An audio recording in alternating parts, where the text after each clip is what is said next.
Excuse me, what the actual fuck are you doing in my house?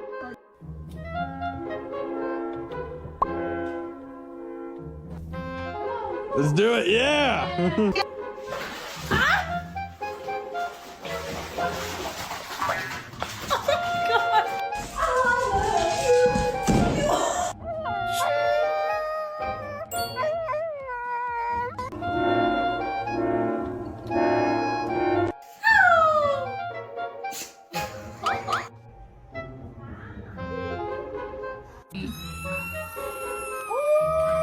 I'm sorry.